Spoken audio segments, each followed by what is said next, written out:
गांधी स्मृति भवन ये देखी पारे पूरा पूरी जराजीर्ण अवस्था केमती पड़ी रही स्मृति भवन भीतर परिसर ये देखी पारे ये लाइब्रेरी तैयारी बर्तमान ये लाइब्रेरी को देखते किभली अवस्था अच्छी ये देखु ये पूरा दृश्य देखिए आपण ये किसी बही थेला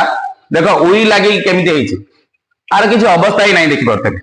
नमस्कार दर्शक बंधु आज गांधी जयंती उपलक्षे समस्त दर्शक मान बहुत बहुत अभिनंदन दुखर विषय आज आम एभली एक जगार अच्छु जहाँ आपण मैंने चित्र देखिले बहुत कष्ट लगे। हाँ आज्ञा आम बर्तमान अच्छु कटक जिला निश्चिंतगुल ब्लॉक नेमाल पंचायत नेमाल स्कूल साइट रे गांधी स्मृति भवन पाखे अच्छु आम कहीं आज ये वीडियो बनइलु ना आज भली पवित्र दिन में समस्ते गांधी जयंती पालन करुछंती विशेषकर जदि आम नेता मान कथा कहबा ताल आज दिन को राजनीतिकरण करिकी जोटी गांधी प्रतिमूर्ति अच्छी किए पुष्पमाल्य दब भितर बाड़ाबाड़ी होता निजर क्रेज नापी किंतु दुर्भाग्यर विषय गांधी स्मृति भवन जो अच्छी नेमाल दीर्घ 54 वर्ष पाखापाखि हम यही स्मृति भवन टी तैयारी होता किंतु आज अवहेलित अवस्था अच्छी जराजीर्ण अवस्था अच्छी से गांधी स्मृति भवन आम देखू आपको संपूर्ण रूपे वीडियो देखिए कि किभली रूप जो स्मृति भवन टी तैयारी होता तैयारी होगा एठिकार पाखापाखि स्कूल छात्र छात्री माने बुद्धिजीवी माने एठी जो लाइब्रेरी थला सेठी पिला पाठ भी पढुथले लाइब्रेरी किंतु आज कोन पई ए गांधी स्मृति भवन अवहेलित अवस्था रे अछि। विशिष्ट स्वाधीनता संग्रामी तथा पूर्वतन मंत्री स्वर्गत सुरेंद्रनाथ पट्टनायक उद्यम एवं स्थानीय जनसाधारण सहयोग रे नेमाल निर्माण करा जायतिला गांधी स्मृति भवन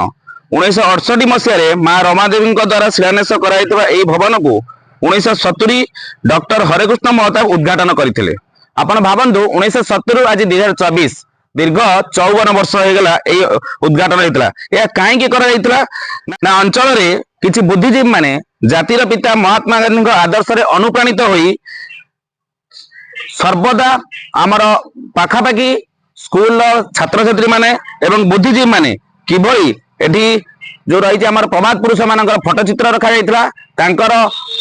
पुस्तक जो रही भर लाइब्रेरी कर रखा समस्त आसी पढ़ुले प्रभात पुरुष मान जानूले किंतु दुर्भाग्य विषय राजनीति केंद्र सरकार वर्तमान स्वच्छ भारत अभियान आपण देखिए स्वच्छ भारत अभियान गांधीजी दुईटी जो चश्मा अच्छी चश्मार दुईटी आखि लिखाई स्वच्छ भारत से स्वच्छ भारत नारा देकी बर्तमान जोटी आम अलिया आवर्जना होती स्वच्छता अभियान किंतु आपण देखिदेवे से स्वच्छता अभियान में फटोचित्र अधिका काम कम से दृश्य आम देखू कहीं भाव अवहेलित होती आम सीधा भितर को जा देखा कि किभली भाव में थला गांधी स्मृति भवन ये देखी पारे पूरा पूरी जराजीर्ण अवस्था केमती पड़ी रही आम पूरा परिसर भितर को जा ये हूँ से गांधी स्मृति भवन भीतर परिसर ये देखी पारे ये लाइब्रेरी तैयारी होता बर्तमान ये लाइब्रेरी को देखते किभली अवस्था अच्छी ये देखु ये पूरा दृश्य देखिए आपण ये किसी बही थेला देख उई लगे केमी आर किसी अवस्था ही नहीं देखी पारे यही भाव में देखो ये पूरा जो लाइब्रेरी जो लाइब्रेरी रखा किंतु आर किसी भी अवस्था बर्तमान नहीं झरका देखो झरका पूरा भांगिकी रही आर किसी बर्तमान किसी भी मरामती जदि करा जाए यही स्मृति भवन को जदि मरामती करा जाए किसी आम ग्रामांचल जो रही पाखापाखि पंचायत पिला माने जानी पारिबे गांधी स्मृति भवन कौन थला कहीं ये देखो ये रूम जमी पूरा पूरी नष्ट हो जाए ऊपर देखी पारे किभली भाव छातरू रड खसी पानी बहुची ये देखो पूरा पूरी रूम केमती तो निश्चित रूपे आम वीडियो कर माध्यम हूँ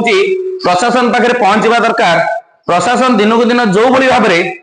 जनसचेतनता कार्यक्रम करुँच जदि आमर जो स्वाधीनता संग्रामी अच्छा